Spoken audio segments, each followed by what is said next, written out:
Yo, what's up guys? It's the boat. Let me toss you a lifeline, climb aboard while we explore the game called Valorant. Valorant is the latest free-to-play game developed by Riot Games, and it has taken the gaming world by storm. Now, in Valorant, you play a 5v5 match where you are playing as either the attacker or the defender. The attacker's job is to plant the spike at one of the marked locations or eliminate the other team before time expires. Now the defender has to defend these marked locations from the attackers. In order for the defender to win, they have to eliminate all the attackers before their plant, defuse the spike after they plant, or hold them until time expires. There are a lot of things I'm going over in this video, but this is probably the most important. The most important thing is communicating as a team and working together to get the dub. So in order to do that, you have to know the maps like the back of your hand and know how to communicate with your teammates when something needs to get done. Now don't get me wrong, it's incredibly important to be skilled and precise when fighting other teams. But being good by yourself will only get you so far. You can only carry so many people. So working as a team is by far the most important thing in getting dubs in Valorant. Currently, in the closed beta, there are 3 different maps being used: Haven, Bind, and Split. Bind and Split both have 2 locations marked A and B, while Haven has a 3rd location marked C. Let's go ahead and start off by talking about Haven, the map with 3 different marked locations. As you can see by this layout, Haven has the 3 locations, C, B, and A. A couple easy comms you can see labeled right here on this layout. You can see C long and A long. These are popular communications. Whenever they're coming through the middle, it's just easy to say they're coming mid. There's more good comms, like talking about garage over there near C.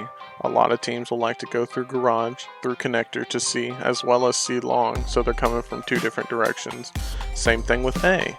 They'll come through A short at the same time they're coming through A long. Once again, come through 2 different directions. Increases the attacker's chance of taking the objective. For B, there are only 3 doorways, so it's easy to say, hey, they're coming B through C, they're coming through A, and they're coming from mid. That's an easy way to defend B with your teammates.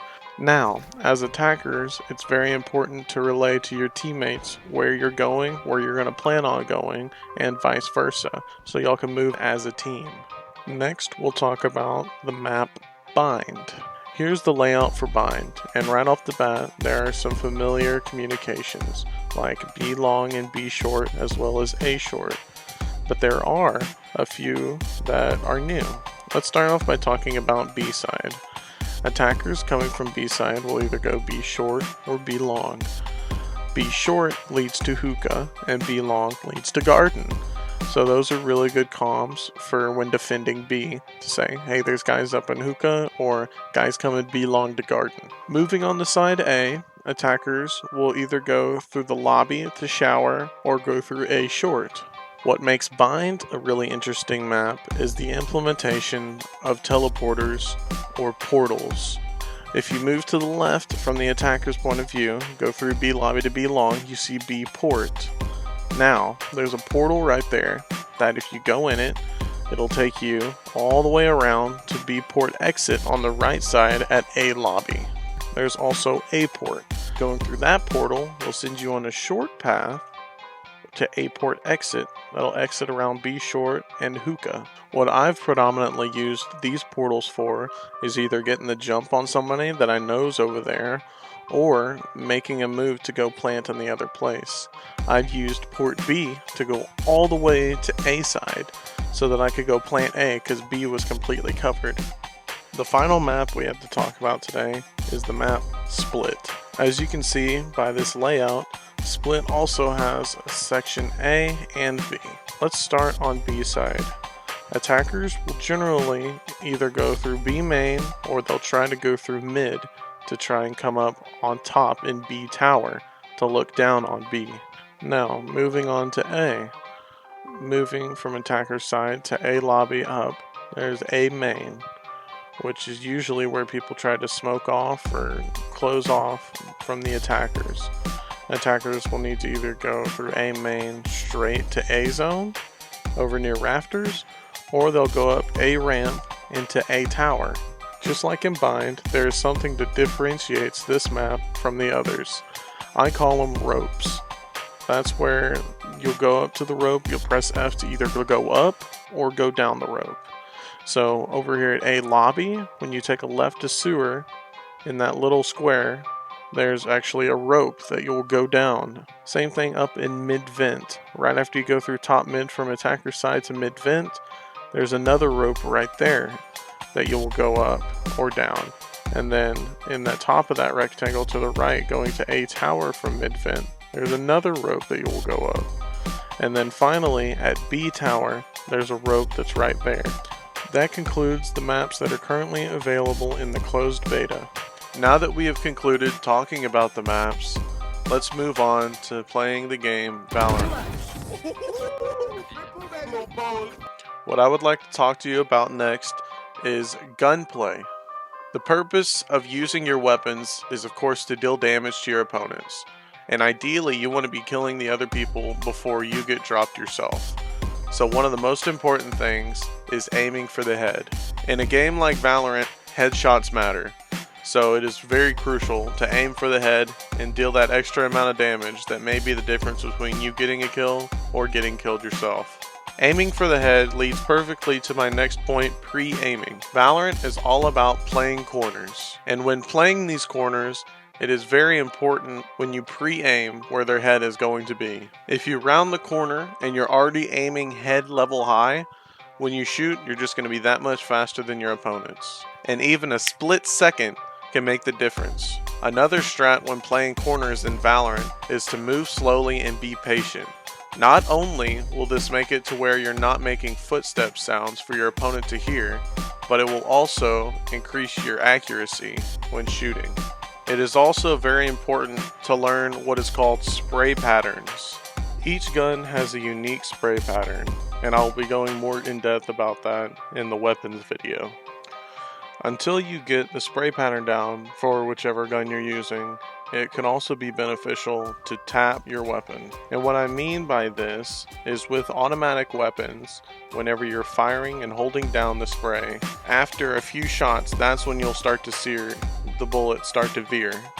So if you just hold it down long enough for those first couple bullets, release, then do it again and repeat that process, you'll have what's called first shot accuracy. This will ensure that where you're aiming is where the bullet will be traveling. Let's move on to learning more about the characters in Valorant. I will be going into more detail about each of these characters in a future video, but for now, let's just cover the basics. The 4 character classes in Valorant are the Initiators, Sentinels, Controllers, and last but not least, Duelists. The Initiator class challenges angles by setting up their team to enter contested ground and push defenders away. This class includes Breach and Sova. Breach uses powerful abilities that can actually go through walls to affect enemy teams, while Sova uses his abilities to gain intelligence on the enemies in order to move forward safely. Sentinels are defensive experts who can lock down areas and watch flanks, both on attackers and defender rounds. This includes Cypher and Sage. Cypher, like Sova, is all about gaining intelligence on the enemy team, and he uses his abilities to do just that. Sage, however, uses her abilities to control where people can go, as well as heal herself or teammates. Controllers are experts in slicing up dangerous territory to set up their team for success. This includes Brimstone, Omen, and Viper. Brimstone is the perfect character to command your squad. His abilities are perfect for smoking off areas, giving your firepower the advantage over enemies, or simply burning your enemies to a crisp. Then there's the character Omen, who prefers to lurk in the shadows. Omen uses his abilities to sneak around the map and come from the direction you least expect him to. Now that leaves us with our last controller, Viper. Viper uses toxic abilities to help control where enemies can and can't go, as well as help your team plant or defend your position. And last but not least, there's the Duelist class, which are self-sufficient fraggers who their team expects through abilities and skills to get high frags and seek out engagement first. Characters in this class are Jet, Phoenix, and Raze. Jet uses her abilities to quickly dash or fly over other opponents, get position, and finish them off before they can even react. Phoenix uses his abilities to initiate contact with enemies and charge them head-on.